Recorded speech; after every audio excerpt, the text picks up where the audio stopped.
A continuación presentamos las diferentes miradas de la realidad nacional e internacional. Las voces y opiniones desde una mirada amplia. En un contexto que necesita ser analizado a profundidad e ir directo al grano. Periodismo profundo y directo. Una producción de la Asociación de Medios Católicos de Honduras, AMECA. Directo al grano. Comenzamos. El 8 de marzo se conmemora el Día Internacional de la Mujer. No para celebrar, sino para reconocer los logros de las mujeres y visibilizar la desigualdad y discriminación que experimentan las mujeres en el mundo, muchas de las cuales han tenido que atravesar por terribles violaciones a sus derechos humanos, violencia sexual en diferentes contextos, femicidios, embarazos forzados en niñas y adolescentes. Han sido marginadas, han sufrido persecución y exclusión política.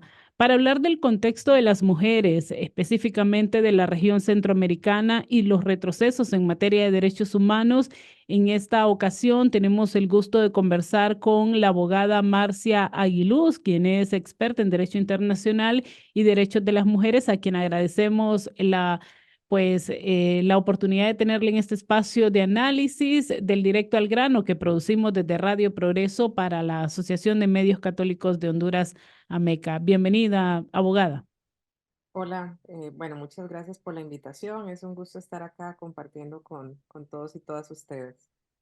Para comenzar, nos gustaría conocer, abogada, en qué contexto las mujeres centroamericanas podríamos decir que conmemoramos el Día Internacional de la Mujer. Bueno, lamentablemente nuestro contexto sigue siendo bastante complejo, ¿verdad? Con bastantes desafíos que quisiera algunos de ellos mencionar. Em, Lamentablemente, bueno, seguimos viendo desafíos en relación con el acceso de las mujeres a los derechos económicos, sociales y culturales. Ustedes habrán escuchado el tema de la feminización de la pobreza, ¿verdad? Y cómo por cada 100 hogares pobres o en situación de pobreza que son liderados, por ejemplo, por hombres, más de 100 generalmente, de hecho en la región latinoamericana, no solamente la centroamericana, digamos, por cada 100 hombres hay 118 mujeres que están en condición de pobreza. En el caso de Honduras, por ejemplo, la proporción es de 104, o sea, por cada 100 hombres hay 104 mujeres en situación de pobreza. Y esto es un desafío porque entonces lo que quiere decir es que las políticas económicas simplemente no han funcionado igual para hombres y para las mujeres, ¿verdad? Otro dato, por ejemplo, que nos daba la Organización Internacional de Trabajo en el 2022 es que cuando ocurrió la pandemia por COVID-19, se perdieron, por supuesto, millones de trabajos y para el 2022, de los 23 millones de trabajos que se habían perdido en esta región, todavía faltaban un poco más de 4 millones de trabajos por recuperar en el caso de las mujeres, mientras que en el caso de los hombres, los 26 millones de puestos que se habían perdido ya se habían recuperado. Entonces, esto da cuenta, digamos, de la desigualdad y cómo las políticas que tienen que ver con derechos económicos y sociales simplemente no están teniendo el mismo impacto. Pero además las mujeres tenemos un gran desafío que tiene que ver con el derecho al cuidado, lo que se llama la redistribución de los cuidados. Históricamente las mujeres se nos ha asignado la labor de cuidado respecto de nuestros hijos, respecto de familiares enfermos, respecto de nuestros padres. En general, en la vida cotidiana, a las mujeres nos tocan los cuidados, ¿verdad? Desde lavar, limpiar, pensar que tienen que ir al colegio, que hay que comprar los uniformes, que hay que hacer una serie de tareas. Esos son pues asignaciones que hemos tenido históricamente. Y por ejemplo, datos de la CEPAL nos hablan de que en general las mujeres utilizamos 3 veces más de tiempo que los hombres. Entonces hay una desigualdad importante y esto ¿por qué es relevante? No solamente porque es injusto que a las mujeres nos toquen los cuidados más que a los hombres. Es muy relevante porque esto tiene efectos en la autonomía económica. Mientras las mujeres tienen que dedicar mucho más de su tiempo a estos cuidados, ¿qué significa? Pues no tienen acceso a la educación, no tienen acceso a trabajos remunerados y esto reproduce la situación de pobreza. Entonces el tema de los cuidados es otro tema que lamentablemente sigue pues siendo uno de los grandes desafíos que tenemos. La violencia como tradicionalmente se conoce, ¿verdad? O sea, el tema de los feminicidios, Por ejemplo, datos también del Observatorio de Violencia de Género de la CEPAL nos hablaba en el 2021 de 12 muertes violentas de mujeres por razones de género cada día. En el caso de Honduras, si vemos los datos de Honduras, en el 2022 fueron asesinadas 309 mujeres y en el 2023 386, o sea, la cifra va aumentando. Según la CEPAL, Honduras vendría a ser el tercer país más violento contra las mujeres luego de Brasil y México. Y si a eso le sumamos la violencia sexual, que en algunos casos, por ejemplo, en Honduras estábamos hablando de 8 denuncias diarias de violencia sexual. Eso se refiere a las denuncias que se presentan, ¿verdad? Pero hay muchísimos casos que lamentablemente las mujeres no se atreven a denunciar. Y si a eso sumamos la violencia en los contextos digitales, en los entornos digitales, pues la cifra es mucho mayor. O sea, las mujeres ahora ni siquiera en las redes sociales estamos seguras, porque ponemos algo que a alguien le molesta, que le parece demasiado transgresor, demasiado feminista, que le parece que no es acorde con el rol que tenemos que tener las mujeres, y va la violencia, van los troles, van las amenazas. Entonces, ni siquiera en el contexto digital, digamos que todavía estamos completamente seguras. Hay desafíos en temas de participación política de las mujeres, o sea, por ejemplo, en los poderes judiciales en América Latina, las mujeres en altas cortes apenas alcanzan el 30%. Si nos vamos a los órganos legislativos, andan más o menos entre el 30 a 35%. En Honduras, el último dato que tengo es del 27%. En el caso de la participación en los gabinetes presidenciales, ronda entre el 20 y el 30%. Y claro, si las mujeres no están representadas en posiciones de poder, es muy difícil que nuestra mirada esté también o sea parte de las políticas públicas. Y con esto no quiero decir que solamente el hecho de que lleguen mujeres cambia, porque tienen que llegar mujeres sensibles a los temas de género. Pero lo cierto es que es importante que haya representatividad. Y lo último que quiero señalar en términos de cómo estamos conmemorando este 8 de marzo es el tema de los derechos sexuales y reproductivos, que siguen siendo pues uno de nuestros grandes desafíos. En el caso de Honduras, el año pasado, pues hubo un avance, al menos en la teoría, que fue el hecho de que se haya permitido nuevamente el acceso a la pastilla de la anticoncepción de emergencia, que como su nombre lo indica, es anticoncepción de emergencia. Pero según entiendo, aun cuando eso se permite, realmente el acceso no se ha garantizado. Entonces, o sea, se permite por un lado normativamente, pero sigue sin haber acceso en la realidad hondureña. Pero bueno, no solamente es un tema de las pastillas de anticoncepción en emergencia, es un tema, por ejemplo, del acceso al aborto, cuando menos terapéutico, cuando menos en casos de violencia sexual, que Honduras lamentablemente es uno de los países que completamente prohíbe. ¿Y eso qué ocasiona? Bueno, que mujeres que tienen algún tipo de emergencia obstétrica no van a recibir la atención que necesitan y pueden fallecer. Entonces, como te digo, los desafíos siguen siendo muchos, porque lamentablemente nuestra sociedad sigue viviendo en un sistema muy patriarcal donde las mujeres seguimos siendo consideradas pues seres inferiores a los hombres. Bien, y agregando un punto, en Honduras en el año 2023 también fue aprobada una ley para la prevención de embarazos en adolescentes, pero por presiones de diversos sectores, específicamente de la Iglesia Evangélica, la ley fue vetada por la presidenta de la República, Xiomara Castro. Luego de su aprobación fue vetada y nuevamente de vuelta al Congreso Nacional y está, como lo han señalado las organizaciones de mujeres, engavetada.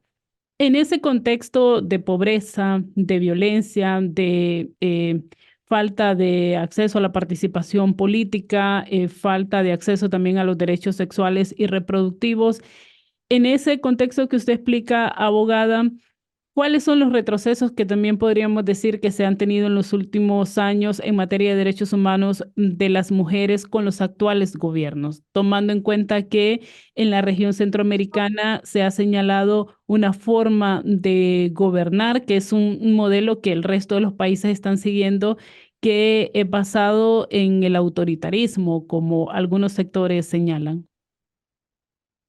Sí, lamentablemente hemos tenido, bueno, gobiernos que tienen estas tendencias autoritarias o que ya podríamos llamar abiertamente dictaduras, como es el caso de Nicaragua, El Salvador, que pues está caminándose hacia ese lugar, lamentablemente. Entonces aquí hay algo muy importante y es esta alianza que se ha dado entre gobiernos autoritarios y grupos conservadores, en algunos casos también vinculados con iglesias. En el caso de Guatemala, bueno, ahorita recién hace algunos meses empezó un nuevo gobierno que pareciera que tiene, digamos, un discurso distinto y mayor apertura a garantizar los derechos de las mujeres, pero en el gobierno anterior hubo muchos retrocesos, discursos, y eso lo seguimos viendo ahora recientemente, hace un par de semanas, el presidente Nayib Bukele dijo que quería borrar del todo lo que él llama la ideología de género. Y lo vinculo con Guatemala porque este discurso, esta supuesta ideología que no existe nuevamente, o sea, es algo, es una ficción que fue creada para estigmatizar los temas de género, está generando un fuerte retroceso. ¿Qué significa eliminar el género? Porque como les digo, no existe algo que se llame ideología, pero lo que quieren es borrar el lenguaje inclusivo y borrar todo lo que significa el género. Bueno, significa que esta perspectiva que nos ha permitido entender las diferencias entre hombres y mujeres va a ser borrada. Y por lo tanto, muchas de las políticas, muchas de las normas que se han creado podrían eventualmente desaparecer. Y eso a mí me parece que es uno de los mayores retrocesos. Y eso lo observamos, como les digo, en Guatemala, que tuvo serias consecuencias durante el pasado gobierno. Ahora con el presidente Nayib Bukele, no solamente consecuencias para las mujeres, sino también para las personas de la diversidad sexual. Acá en Costa Rica, el presidente intentó también establecer, digamos, esa política. Entonces, tiene consecuencias en las políticas directamente, ¿verdad? En el hecho de que ahora, bueno, no podemos mirar entonces esa discriminación histórica y supuestamente los hombres y las mujeres somos iguales y no puede haber nada que favorezca a las mujeres. Esa es la lógica detrás de eliminar esto. ¿Eso qué va a significar? Bueno, para las mujeres en mayor situación de pobreza, para las mujeres indígenas, para las mujeres con discapacidad, para las mujeres afro, que están aún más discriminadas de lo que otras mujeres podríamos estar, pues que simplemente esa situación no se entienda y no haya políticas que las ayuden más rápidamente a avanzar hacia la igualdad. Entonces puede tener realmente serias consecuencias en nuestra cotidianidad. Por otra parte, el aumento en la violencia, ¿verdad? O sea, si no podemos hablar de esta discriminación histórica, entonces se empoderan discursos que nuevamente atacan cualquier cosa que signifique la lucha contra la igualdad. Y eso lo vemos nuevamente en las redes sociales, ¿verdad? ¿Quiénes son los grupos más atacados en redes sociales, por ejemplo, de las mujeres? Las feministas, porque nos atrevemos a cuestionar el poder, entonces cualquier comentario que se diga feminista es duramente atacado. Las mujeres, por ejemplo, defensoras de los derechos sexuales y reproductivos, las mujeres que se atreven a meterse en política, la violencia que sufren las mujeres que están vinculadas en política es muy superior a la que sufren los hombres y además es diferenciada porque generalmente atacan sus cuerpos, atacan sus familias. Entonces, estamos en una cruzada en la que no solamente tenemos desafíos históricos que todavía no han sido superados, sino que es una cruzada para defender lo mínimo que hemos alcanzado gracias a estas alianzas nuevamente de estos grupos conservadores con quienes nos están gobernando. ¿En qué momento entonces, abogada, podríamos decir que los estados se vuelven cómplices de esa violencia histórica que han venido sufriendo las mujeres? Pues hay muchas formas en las que son cómplices y más allá de cómplices directamente responsables, ¿verdad? O sea, nuevamente, cuando los estados no entienden que existe esta discriminación histórica, esta brecha, ¿verdad? Que parte nuevamente de esta lógica de que las mujeres somos inferiores a los hombres y no adoptan políticas públicas para abordarlas y políticas públicas con un enfoque de género, con un enfoque interseccional que entienda las diferencias entre los diferentes grupos de población, como lo acabo de señalar. Si los estados no hacen eso, entonces ahí hay una responsabilidad directa. Hay más allá de complicidad, hay una responsabilidad directa. Pero además, cuando el Estado tolera que sigan habiendo manifestaciones de discriminación, de odio contra las mujeres, cuando el Estado no investiga, por ejemplo, los feminicidios, cuando no investiga la violencia sexual, entonces la tolera y por lo tanto propicia que siga repitiéndose. Entonces, no pasa nada si nos matan, no pasa nada si nos violentan, porque bueno, qué mala suerte que nos haya pasado. cuando el Estado no comprende la lógica de discriminación y violencia que hay detrás, entonces ahí podemos hablar, bueno, de complicidad, pero yo me atrevería a decir que más allá de complicidad, de una responsabilidad directa, porque simplemente se hace de la vista gorda, se tapa los ojos y la realidad nos golpea en la cara. La realidad es que en Honduras en el 2023 hubo 3.800 feminicidios y que ya en enero de este año habían un montón de feminicidios. Entonces, ¿qué hacemos con esa realidad frente a discursos que pareciera que quieren hacernos saber o hacernos pensar de que no está pasando nada y que realmente somos iguales? Y si nos toca, pues, describir cómo es ese acceso a la justicia, cómo estamos en materia de impunidad, frente a ese dato también que nos comparte la cantidad de mujeres que fueron asesinadas solo en 2023, habla de 386 mujeres. Sí, lamentablemente ese es otro de los grandes desafíos, ¿verdad? En términos de la impunidad. ¿Qué es lo que pasa? Existen muchas barreras precisamente para acceder a la justicia. Desde que la persona llega e interpone una denuncia al cuestionamiento, ¿verdad? Si se trata de un feminicidio, bueno, pero ¿qué hacía ella? ¿Pero a dónde andaba? Era de noche, ¿y qué andaba haciendo? ¿Verdad? Y un cuestionamiento a la víctima de, ¿será que le pasó porque se lo merecía? ¿Será que le pasó porque no estaba en su casa, por ejemplo? O en el caso de las víctimas de violencia sexual, porque no existe esa sensibilidad de género de entender que las víctimas son víctimas y que no podemos revictimizarlas y que el peso de la responsabilidad tiene que estar en el victimario y no en la persona que denuncia. Pero luego el sistema no está preparado para investigar, ¿verdad? No está, o sea, no investiga diligentemente, se pierden pruebas porque durante los primeros días no se hace nada, entonces luego va pasando el tiempo y ya después es imposible básicamente investigar, identificar a las personas, o peor aún, si son personas con conexiones políticas o con poder, después resultan amnistiados o resultan absueltos, ¿verdad?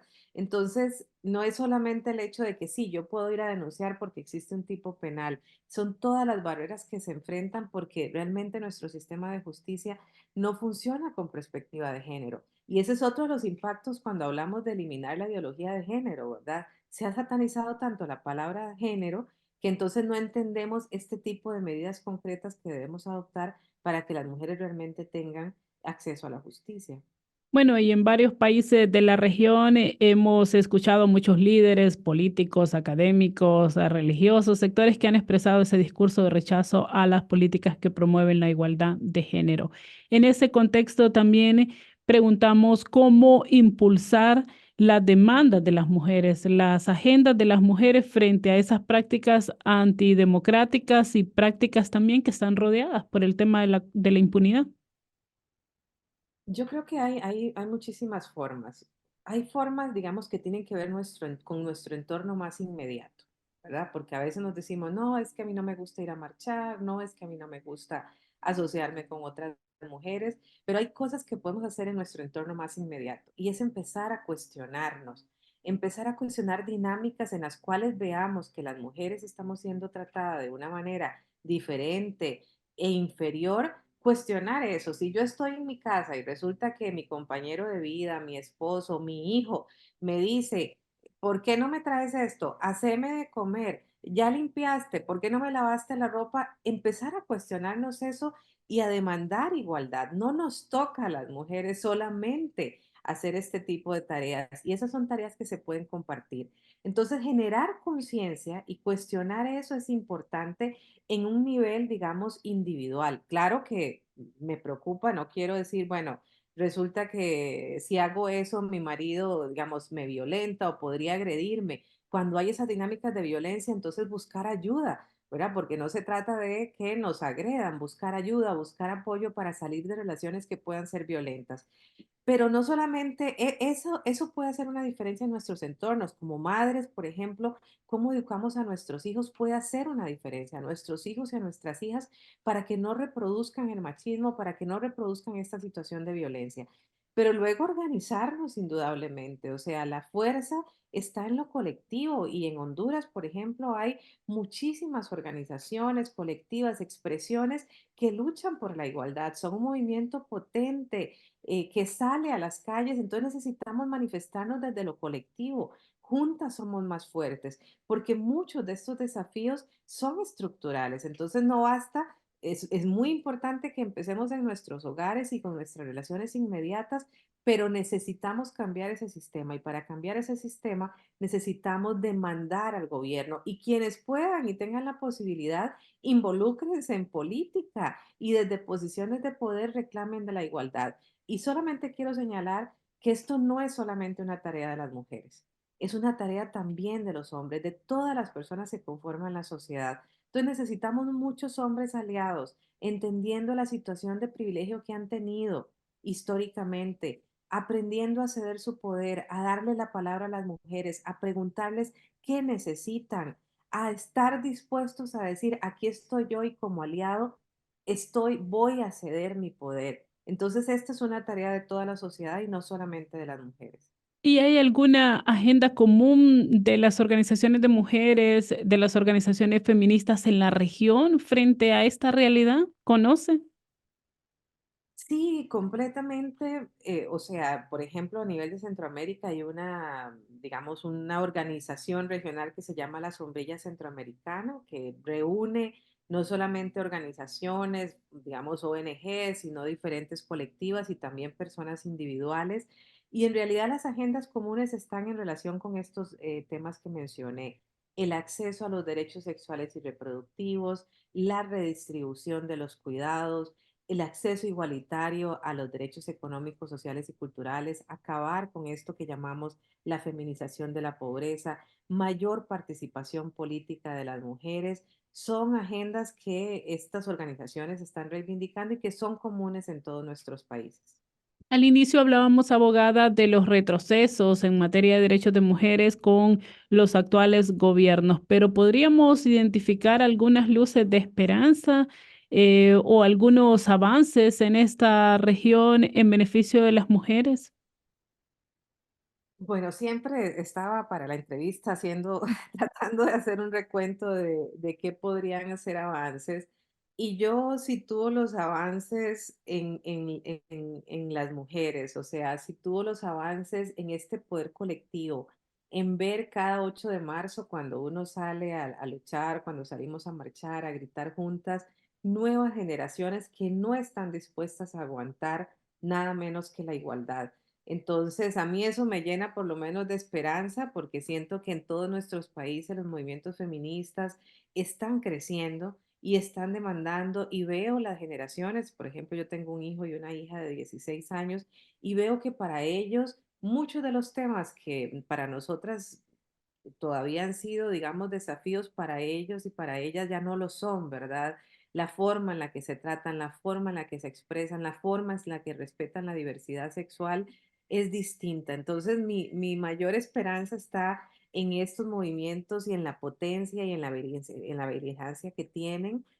Hay algunas decisiones, digamos, jurisprudenciales en relación, por ejemplo, al derecho al cuidado, que creo que son importantes. En el caso de México y de Colombia, las altas cortes de estos países han emitido decisiones para proteger este tema del derecho al cuidado y para señalar, digamos, la obligación de redistribuir y darle algunas pautas a los estados. Entonces creo que a nivel judicial podrían haber algunos avances. El acceso al aborto también, en Colombia, por ejemplo, en México, en Argentina, algunas reformas que hubo en Chile para garantizar al menos en algunos países el acceso al aborto ante casos de violación sexual o de inviabilidad del feto o de peligro en la salud y en la vida de las mujeres. Eso me parece que son medidas importantes. Entiendo que en Honduras recientemente se aprobó también una ley que busca proteger a las mujeres contra violencias de género, y me parece que el acceso a albergues de protección.